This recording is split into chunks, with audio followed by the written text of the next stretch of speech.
আচ্ছা, গোকর্ণ উত্থান পড়াই গোকর্ণ তো এক আত্মারাম বলে এক ব্রাহ্মণ ছিল। সে ব্রাহ্মণ ছিল খুব ন্যায়পরায়ণ, ধর্মপান, মানুষকে সেবা শুশ্রূষা করত, মানে গরিব দুঃখীদের দান করত। সব কিছু ধর্মপরায়ণ লোক ব্যক্তি ছিল, সৎ পথে ছিল। কিন্তু তার স্ত্রী ছিল উল্টো। তার স্ত্রী ছিল কীরকম? তার স্ত্রীর নাম ছিল দুন্দুলি। দুন্দুলি কাজ কি ছিল? এর কথা এখানে লাগানো, ওর সঙ্গে ওর ঝগড়া লাগানো, এই কাজ ছিল। এর জন্য মানুষ ওই তার দুন্দুলি নাম দেখে পরবর্তীকালে এই মানে অনেক মহিলা যারা কথা এখানে এখানে লাগায় তাদের নাম মানুষ দুন্দুলি রাখে। মানে দুন্দুলি মানে কথা চালানো চালানো করে। আর আত্মারাম সবসময় ভাগবত ভক্তি, সবসময় ভগবানের ভক্তি, নারায়ণের ভক্তি, সবসময় সে মগ্ন হয়ে থাকে। কিন্তু তার একটা কষ্ট ছিল কি, তার কোনো সন্তানাদি ছিল না। কোনো সন্তানাদি না থাকার ফলে তার বাড়িতে যদি কোনো গাছ লাগাতো সেই গাছে কোনো ফলও হতো না। মানে কোনো গাছে ফল মানে ফলও হতো না। এবং যদি কোনো গাভী কিংবা কোনো মানে গাভী মানে পুষতো, সেই গাভীরও মানে সন্তান বাচ্চা হতো না। এবং কি যে ফল টল বাড়িতে আনতো বেশি দিন থাকতো না, পচে যেত। হ্যাঁ, পচে যেত আর কি। তাই এই দুঃখে বলছে আমার এত ধন সম্পত্তি, আমি সবসময় বিষ্ণুর আরাধনা করি, সবসময় দেবতার আরাধনা করি, তা সত্যি কেন আমার সন্তান নেই। এই দুঃখে একদিন, কিন্তু তার স্ত্রীর কোনো সে মাথা ব্যথা ছিল না। সে এক দুঃখে একদিন কি করেছিল, সে এক বনে জঙ্গলে বসে আছে। মানে আজকে এই জীবনই রাখবো না যে বাড়িতে সন্তান না থাকে। সন্তান যদি আমাকে বাবা ডাক না দিতে পারে, তাহলে সেই জীবন রেখে আমার লাভ কি? হ্যাঁ, যে সন্তানই যদি না থাকে এত কালের জন্য এই করছে এটা। তখন সেই মুহূর্তে স্বয়ং নারদ একজন সাধু বেশে যাচ্ছিল ওদিকে তাকে পরীক্ষা করার জন্য। বলছে তুমি এখানে কেন বসে আছো, বা তুমি কেন কান্না করছো, তুমি এই গভীর জঙ্গলে কেন বসে আছো? বলছে দেখো, আপনি দেখো সাধু মহত্ব মনে হচ্ছে, আমার দেখো আমার না কোনো সন্তান নাই, আমি সবসময় ভগবানের আরাধনা করি, সবসময় বিষ্ণুর আরাধনা করি, আমি কত পূজা অর্চনা করি, আমি ভালো কাজ করি, কিন্তু আমার কোনো সন্তান নেই। ভগবান কি আমার কোনোদিনও সন্তান দিবে না?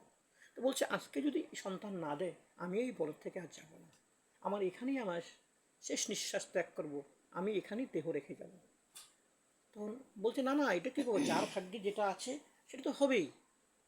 তো হে বললো, হে মানে সাধু শ্রেষ্ঠ, আপনি অনেক সাধু মনে হচ্ছে, অনেক বড় বৈষ্ণব, তো আপনি একটা আমাকে বর দেন, আপনি চেষ্টা করলে ঠিকই হবে। আপনি যদি আমাকে বর দেন তাহলে আমার সন্তান ঠিকই হবে, আমার ঘরে সন্তান হবে, আমাকে বাবা বলে ডাকবে, যে আমার জীবন ধন্য হবে। মানুষ বলেছে যে যে সন্তান না হয় মানে পুত্র, পুত নামে নরক থেকে যে উদ্ধার করে তাকে বলা হয় পুত্র। আমরা যেই পিতামাতা মৃত্যুর পরে যে আমাদের পিণ্ডদান করা হয়, পিণ্ডদান করায় অগ্নি দেওয়া হয়, সেই ছেলের হাতে তো অগ্নি দেওয়া হয়, যে পুত্র নামটা ওখান থেকে আসে, পুত নামে নরক থেকে উদ্ধার করেছে সেগুলো পুত্র। যাদের পুত্র নাই সে পুত্রে নরক থেকে উদ্ধার হতে পারে না। বললো যখন, তো ঠিক আছে, আপনি আপনি আমি তাকে পায়ে পড়লো যে আপনি আমাকে আমার সন্তান দিতে পারেন। তখন ঠিকই তথাস্তু, তোমাকে আমি একটা ফল দিচ্ছি, এই আপেলটা দিচ্ছি, এই আপেলটা তুমি তোমার স্ত্রীকে খাইয়ে দিবে, তোমার স্ত্রীর সন্তান হবে। তখন এই আপেল নিয়ে খুব আনন্দে আত্মারাম চলে গেল তার গৃহে, এবং তার স্ত্রীকে সমস্ত ঘটনা খুলে বলল আমি সেই বনে গিয়েছিলাম, বনে গিয়ে সেই সাধু মহত্বের দেখা পেয়েছি, যে আমাকে আশীর্বাদ দিয়েছে আমাদের সন্তান হবে, আমাদের ঘরেও আমাদের মা বাবা ডাক দিবে, আমাদের ঘরেও আমরা মানুষের সন্তান দেখি করতে হবে না, আমাদের নিজস্ব সন্তান হবে, যে সন্তানকে আমরা আদর করতে পারি, যে সন্তান আমাদের আঙ্গিনায় খেলবে। তখন ঠিক আছে, এই ফলটা তুমি খাবে, চান করে শুদ্ধ বস্ত্র এই ফলটা তুমি খাও, ভক্ষণ করার পরে তোমার গর্ভে সন্তান হবে। তখন দুন্দুলি বললো, আর কি মুশকিল, এতদিন ভালোই ছিলাম, একা ছিলাম, এই সন্তান আমার গর্বে হবে, এটা কি জ্বালার মতন ইসে, এই সন্তানকে দুগ্ধ খাওয়াতে গেলে আমার শরীর নষ্ট হয়ে যাবে, এই সন্তানকে মানুষ করতে গেলে আমার শরীর নষ্ট হয়ে যাবে, এই সন্তান তো আমি নিতে পারবো না।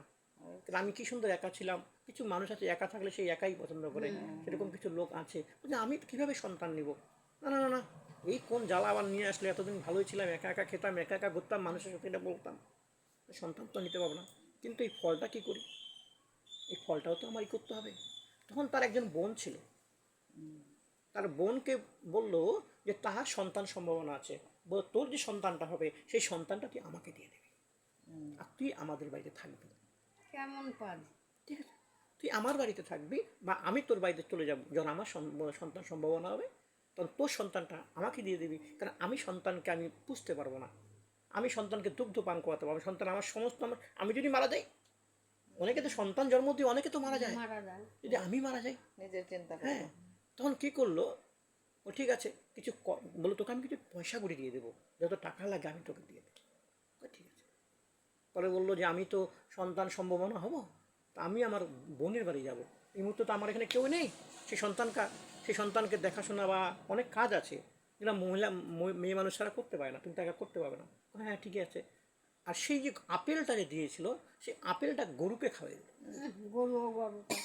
গরুকে বললো এটা গরু খেয়ে নেয়, আর সিনি চলে গেল যথারীতিভাবে তার বোনের বাড়িতে, সেখানে সেই বোনের সন্তান হলো, সেই সন্তান নিয়ে আসলো, বললো এটাই আমার সন্তান, আর আত্মারাম তো খুব খুশি হলো, সন্তানকে দেখে সেই সন্তানের নামকরণ করলো, অনেক মানুষকে গরু ব্রাহ্মণদেরকে দান করলো, অনেক মানুষদের বস্ত্র দান করলো, গাভী দান করলো, অনেক বড় করে উৎসব পালন করলো। ওনার ভিতরে তো পাপ নেই। কিছুদিন পরে ওই গাভীরও একটি সন্তান হলো, ওই যে আপেলটা খাইলো। যেগুলো গাভীর সন্তান হলো, গাভীর সন্তান হলো কীরকম, মানে মানুষের মতন দেখতে, আচ্ছা, আর কানটা হলো গরুর মতো। বলে কীরকম, যে গরুর গাভীর গর্ভে মানুষ রূপে জন্মগ্রহণ করলো, শুধু কানটা সেই গাভীর মতো। যে ভগবানের যে সে আশীর্বাদ, কামধেনু গরু। হ্যাঁ, যে আশীর্বাদ দিয়েছিল সেই আশীর্বাদ সেই গাভীর গর্ভে গিয়ে সন্তান জন্ম হলো। বললো যেহেতু তার কানটা বড় বড়, তার নাম দিল গোকর্ণ, তার নামকরণ করা হলো গোকর্ণ। আর তার যে ওই যে তার বোনের বাড়িতে যে সন্তান হয়েছিল তার নাম দিল দুন্দকালী। আচ্ছা, তো গোকর্ণ যে নামকরণ করলো, তার দিকে অনেক তাও বড় করে ধুমধাম করে তার নামকরণ করা হলো, সে যার ছেলের মতন যেভাবে করলো তাকেও সেইভাবে করা করলো, তার নাম দেওয়া হলো গোকর্ণ, যেহেতু তার কানগুলো বড় বড় গরুর মতন তাই তার নাম দিল গোকর্ণ। এদিকে গোকর্ণ বড় হচ্ছে, দুন্দকালীও বড় হচ্ছে। তাই গোকর্ণকে তার পিতা শিক্ষা দিচ্ছে, ধর্মপরায়ণ, ভাগবত শিক্ষা, গীতা শিক্ষা, ন্যায়পরায়ণ, বিষ্ণু পদের ভক্তি শিক্ষা দিচ্ছে, কীভাবে ভগবানকে ভক্তি করতে হয় শিক্ষা দিচ্ছে। আর তার ওই ছেলে, তার মা বলছে না তুমি এই ছেলেকে শিক্ষা দিতে আসো না, এই ছেলে আমি শিক্ষা দেব।